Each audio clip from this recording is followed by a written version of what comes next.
when she does join, the first thing that stands out is her physical prowess, right? They're like, oh, she's young, but she's physically impressive because they were like a moving circus, right? As a family. Think Robin, right? Robin's a great example for A perfect example. Yeah. Except she has parents still. Oh!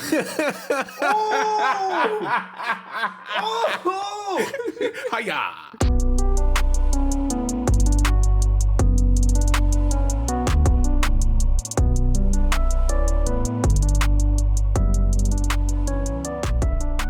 Welcome to Casuals of Runeterra, episode 127. I'm your host, Ryan, here with your other host, Edge. Hey, what's up, everybody? We're excited to talk about an episode with some flair today. Don't listen. This guy's a menace, all right? We're going to try to keep this PG-13. Let's start with housekeeping. You can listen to us everywhere. Email us at podcastcore@gmail.com. Follow us on or visit us at podcastcore.com for all of our info. And then, follow us on all the platforms. We appreciate it. And then leave a like and comment. But the easiest way is word of mouth. Tell a friend to become Ethan Hunt by listening to the Casuals of Runeterra podcast. Yes, this episode's called Mission Impossible. Oh my God. And you're getting on to me. You're telling me I'm the menace. Listen, nerds don't only focus on fantasy. All right. I am a huge Mission Impossible guy. So, new rule for this episode, you need to be on a treadmill, running at full sprint for the whole episode. Really test yourself. But we're talking about Samira, and we'll get into why we have the Ethan Hunt reference here. But first, we start with a spell. Yes. So this one we're gonna go with from in my book a bit more of a fun spell. So we're gonna be looking at Pirouette. So Pirouette is a 3-mana slow speed spell that deals 1 damage to anything, and it will stun an enemy. But it does have plunder, and the plunder is I cost 2 less. So if you have the means as far as getting over the top damage before you cast a spell, it's going to be 1 mana, deal 1 to anything, and stun a unit. So especially for aggressive strategies, this is something that could be very useful. Or if you're playing something that relies on a stun package, like the stun could be something useful too. But you're gonna need a way as far as plunder, have the plunder trigger, because the 3 mana is just too expensive for its effect. But of course, for our purposes of the show, the flavor is something I really enjoy here. It is a direct quote from a character, and it is, "What? I was stretching. Don't tell me you died to me stretching." I think that's going to set this tone pretty well for this episode. Yeah, we're talking about Noxus, obviously, so you guys should be expecting some blood and gore with flair. Yeah,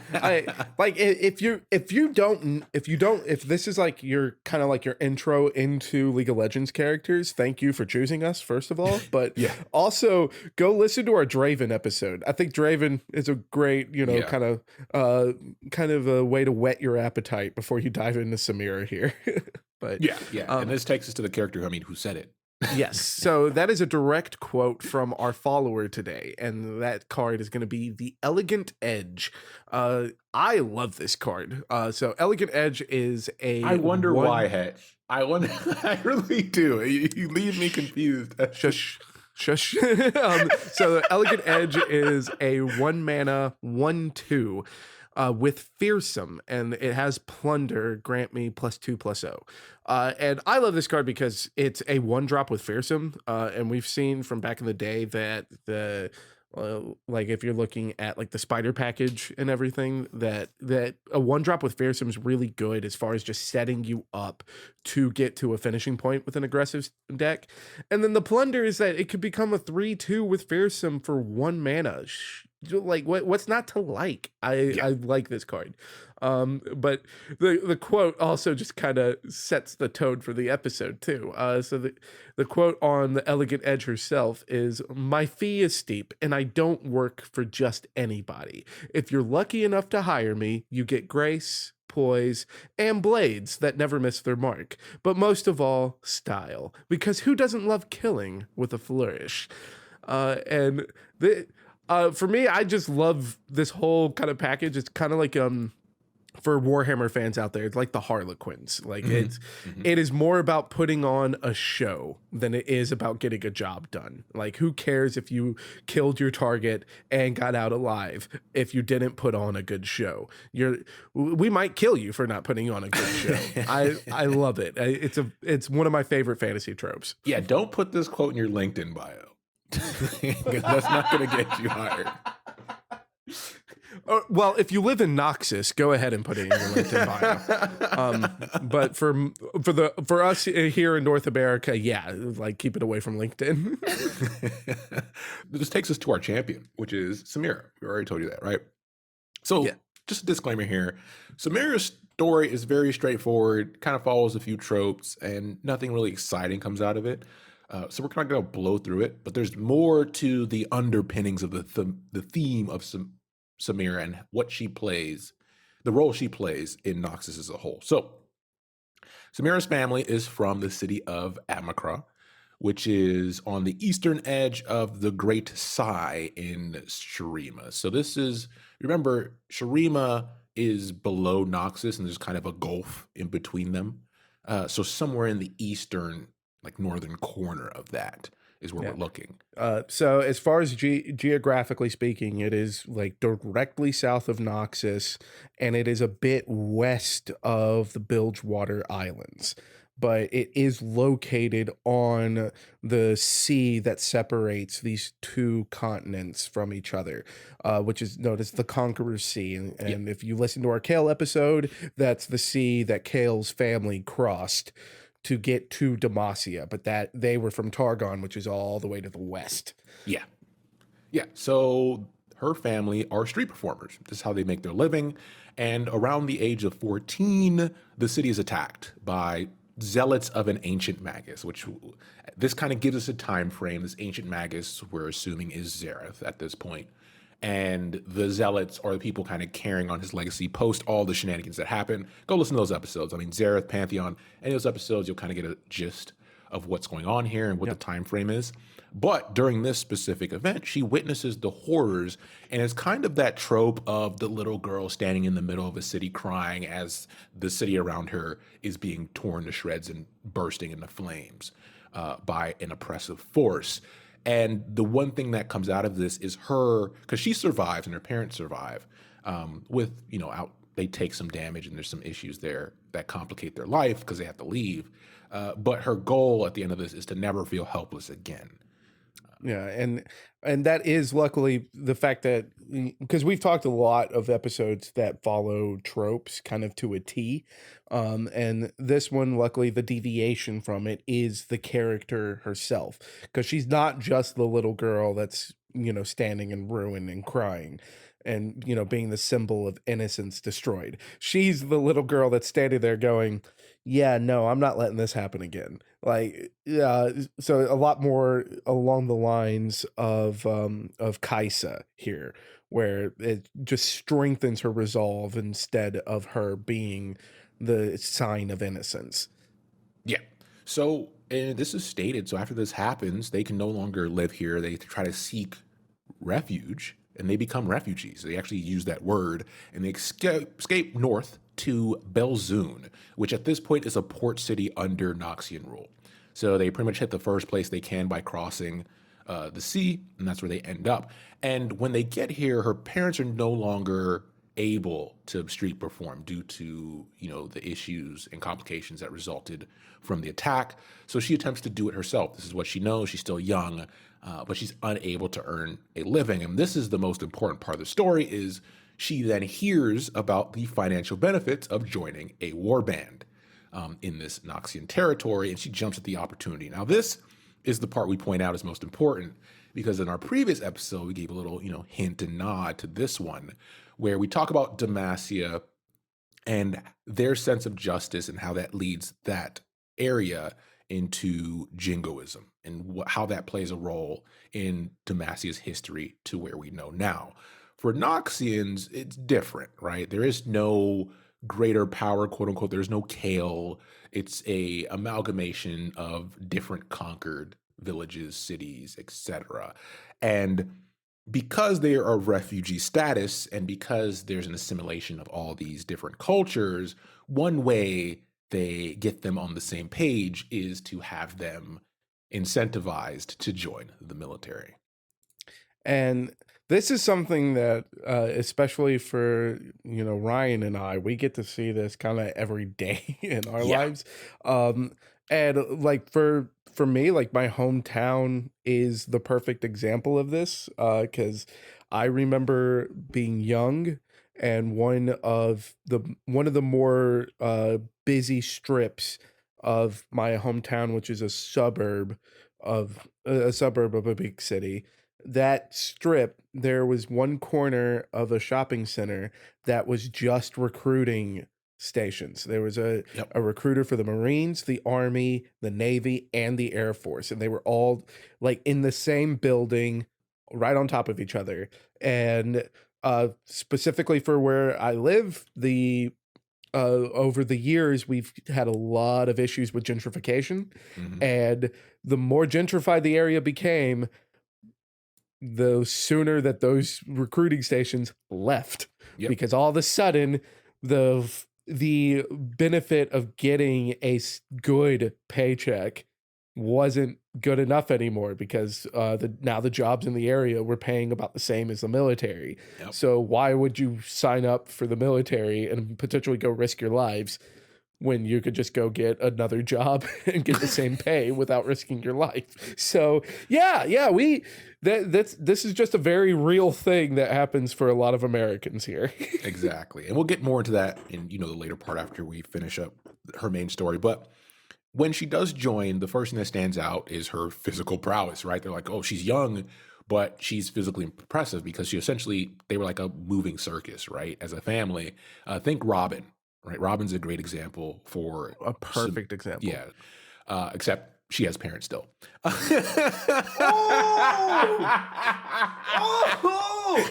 Hiya! Hiya! Now I'm curious if the Batman of this story has parents still too. So, of course, she does catch the eye of Batman, who will be played by Captain Indari in the story. Yeah. So they're like, okay, she's physically impressive, but the part they realize as she joins the standard kind of base military is that she's a bit reckless with her endeavors, and this is because of her experience with the attack.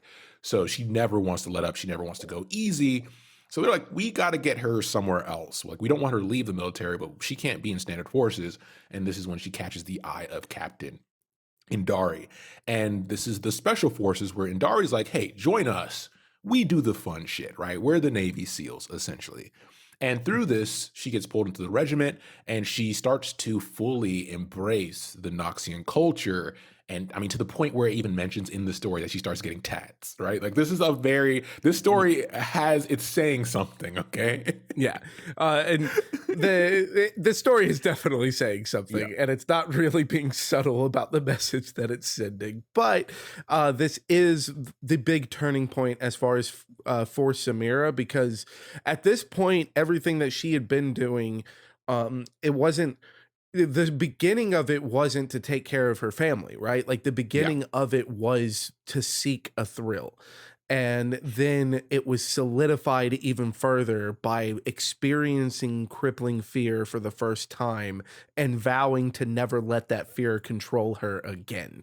And so of course, if you're going to be in the military, you have to have some semblance of discipline, and she's not going to have any of it because to her, like, she never wants to feel like confined again, and discipline by nature is confining your impulses. So it's kind of it worked out perfectly to where she's not getting dishonorably discharged for her behavior. She's just getting recognized by, guys that are like, hey, if you want, we do the fun shit. Like, you can come do the fun shit with us, and we'll handle the pomp status of the military for you. You just come in and get the job done. That was extremely well said.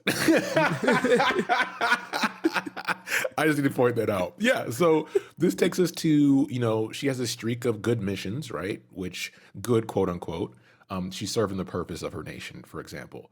But there's a mission that goes wrong where they're sent out to crush a secessionist uprising in a specific area. And once they get to the fortress, they realize the fortress is booby-trapped and explodes, causing significant injuries to the whole team, specifically Captain Inadari. And this even causes Samira to lose an eye because she goes in to the explosion to save the captain. And after this mission fails, they actually disband the group because Indari feels that she let them down. She took them on a mission. She didn't really calculate it right, and she failed as a leader. And this leads to the disbanding of the group. And Samira is not happy about this. Yeah, I like it's set up really well as far as to help us understand how much Samira dislikes this decision because of how much she embraced the military lifestyle, right? Mm-hmm. The last thing that she wants is to get sent back home and be told to be a civilian again. Like, she's going to be one of those guys that if you're if they're fortunate enough to survive and to stay alive, these are the guys that come back home that are like just waiting for any opportunity to get back overseas again.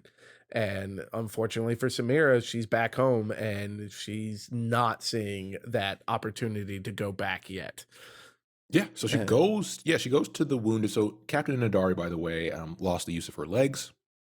She's now wheelchair bound, and Samira goes to her and is like, hey, what if we just do this ourselves, right? What if you be my eyes and ears, my intel, the man behind the screen type business, and I'll go out into the field on a lower profile for certain missions, essentially as a mercenary for hire, which Noxus usually has no problem with. And they're like, okay, cool. So they do a few missions. Obviously, she does well, right? And the upper ranks are like, oh shit, we don't have a spec ops in this team anymore, but we now have this soldier that was already standing out and she's actually performing. We can get her into, tighter scenarios that require a more delicate hand. Wink, wink, nod, nod, black rose. So that being said, they start to do this and it works. And we are left off in this story with her essentially becoming a solo operative and handling the important missions all over Runeterra. But as we mentioned in our Demacia story, is when you start to send people outside of the field of indoctrination, things start to slightly change. Yeah. But we're not going to get to see those things change within her bio. Like, now she is a mercenary. Yeah. When you need something done and the rules be damned, you call Ethan Hunt Samira. Right? And unlike Ethan Hunt, Samira tends to be a lot more open about like who she is. Yeah. Like, she's not trying to put on masks and sneak in. She's more akin to sliding on a surfing like sword, guns ablazing. But yeah, that takes us to the card. Yeah. She's also not going rogue either, which is really good for Noxus at the moment, right? Ethan Hunt goes rogue like twice every movie. And it's also kind of surprising because Noxus is the nation where it's like, yeah, if you're power hungry, you're going rogue. Mm-hmm, and Samira is just not power hungry. She's just an adrenaline junkie. Yep. So it worked out great. But yeah, the card, this card's weird. I like it, but it's so weird. I don't think I'll ever be able to play it well. So it is a 2-mana 2/2 with quick attack because of course the champion has quick attack. Yep. And then when summoned or when I strike, create a flare in hand if you don't have one. And the flare, as I don't have it pulled up. It's a Ryan, save me. Yeah, it's a 1 mana burst spell that has deal 1 to an enemy Nexus or give an allied Samira challenger this round. So it allows her to either trigger plunder or to pick her blockers. Yep. Thank you. All right. And that, like, it is really good as far as like for a quick attack champion to get challenger. You already know, if you've been here for a long time, I love challenger effects. So I'm totally down for it. But the level up is, I've seen you play 6+ cards, resets when you start a round with the attack token. So you've got you got to play 6 cards in a turn. So that's Not a super heavy. easy. Yeah, yeah, oh, totally. What am I saying? So easy. I do it in my sleep. So let's look at the Hesh payoff. likes to play for- 1 card for 6 mana. That's his prerequisite. Look, I think Lux is underrated. Okay. All right, so we've got, on the flip side, we have a 3/3 with, or no, 3/4 with quick attack, and when I'm summoned or strike, create a 0-cost flare in hand. So there you go. And then when you play 6 cards, rally, and that resets at the start of a round. So as far as like the payoff on this is like still needing to kind of miracle your way to get that payoff. But we've seen a lot of decks do really gross things with rally. So you can never just say, okay, it's a Samira and they've got 3 mana with 5 cards in hand. I don't think they can do it with 3 mana. You're never safe, right? Like, you've got to just assume that they have the means to rally, because rally is terrifying. Yeah, it's the reason they play the card. And the thing about this is they do a really good. We've talked about this before. Once again, Riot does a good job of taking the Samira in game that you know and her combo system and bringing that to a thematic conclusion here, where it functions the same way. By doing all these things in a turn with a flare, and then you get a payoff, which is the rally, which ultimately should end the confrontation, which is how she enters situations in the story as well. Yeah. And of course, another thing they did a great job on is the card art for both sides, the art representation of Samira. I have yet to see any art involving Samira that does not have me screaming "step on me" at the top of my lungs. Yeah, she has step on me energy. Even when they revealed her, we knew what they were doing. Please. Okay. But that does take us to the flavor. So on the front side, we've got a direct quote from Samira. And I'm always running down some mark who ran up debts he couldn't pay. And running from those debts makes you the wrong kind of enemies. The ones who call me. And I love that quote, because that is just the character that we know and have fallen in love with. Like, it's Samira to a T. And one thing to keep in mind, which I didn't mention up top, is that, remember, the incident that happened to her was when she was 14. So she's still very young. And when you look at her, especially her character model and how she presents herself, it's more of not so much a mature woman, more of someone whose brashness or her age was pushed forward because of the experience. And that brashness is a very Noxus thing. So she comes across as more experienced and more in control, quote unquote. But we know counter to that. And of course, that brashness is, something that she is going to adopt because of how much she accepted Noxus as her nation, right? Like, and as someone being first generation Cuban American, I know what it's like when you're, as far as having a parent that is just fully taking it on. This nation can do no wrong. So like that's Samira. Like, Noxus can't be wrong. Therefore, I will embody all of it, including the brashness. And speaking of brashness, let's go to the other side of this card with the quote. And it's another direct quote. And I had a feeling there was more going on here than a little debt evader. Indari calls these complications. I call them flavor. And like Samira loves what she does. All right. You can't take that away from her, regardless of indoctrination or not. She really does love what she Yeah, does. And yeah. what she does is kill people. And for money. This is the thing. I mean, this is where we leave off, and we'll talk more about her obviously in our story episode, and then the character that follows Samira. We'll leave you a little bit of a trail of breadcrumbs there, and he appears in one of her images. So go look at the images. Right, there's a little bit of homework for you, but we want to talk about the end here. Go back to what we talked about. I mean, Hetch did a great job referencing, the poor soldier, right? And how, especially in America, how we target a specific class for recruitment because we get to offer, social programs if you sell your body to your government. And the other part of this, which we've kind of touched on a bit, and the story does a great job of insinuating, is the gaining of inclusivity from a person that's a refugee coming into another country. And you see this in the history of America, where you have immigration from the Irish, you have Italians, you have a bunch of people come over from different countries, and one of their routes that are easiest to get into acceptance in America was through the police force or military acceptance. And then once joining those groups, they then take on a subculture within those groups. Like we referenced her tattoos and her fully embracing what it means to be a Noxian soldier and how that completely overshadows her Shuriman beginnings. Yep. And luckily, America is probably the largest example of this. Yeah.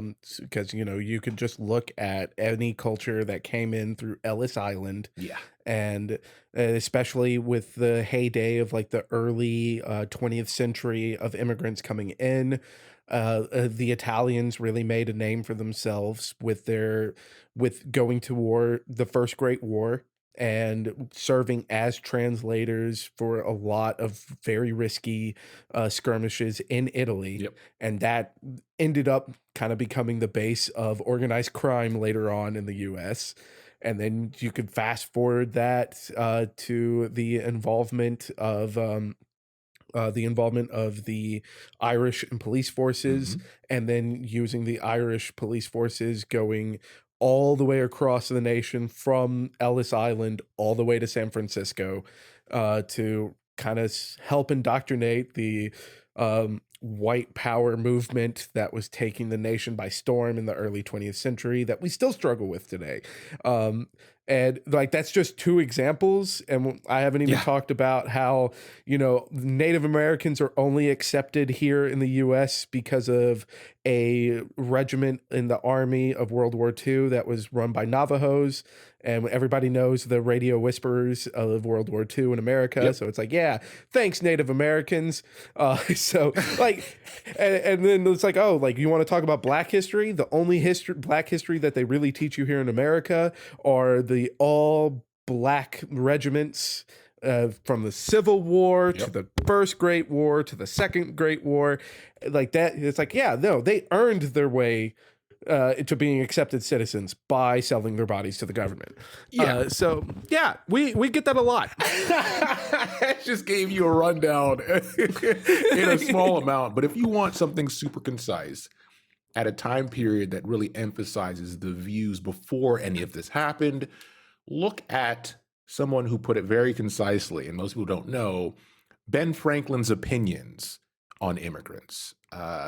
That were written down historically. And that will give you the consensus of where they started and how everything he just said happened towards the ultimate goal of the military indoctrination complex of America. But all that to say, this story clearly states these things because they want you to understand this through Samira as a character. And then what they do with Samira is going to further expound on their view on how... I'm glad you said that, because I really do feel like Samira is going to be more of a stepping stone to a bigger story that Noxus will be experiencing. Because present day Runeterra is kind of at the is kind of after a climactic event for Noxus, because we are now like after Swain has successfully taken over the military and thus taken over the nation. But like, this is Noxus. They can't just have peace. Oh, hang on a second. Now all these new faces that we're getting for Noxus are refugees. I think that they're building up a bigger story, and I'm very excited to see which direction they go with it. Yeah, once again, Riot, you have our number. You know where to find us. We're doing 127 episodes. Come on, baby, hit us up. And I will not speak for Ryan here, but Riot, I do accept Samira pictures as payment.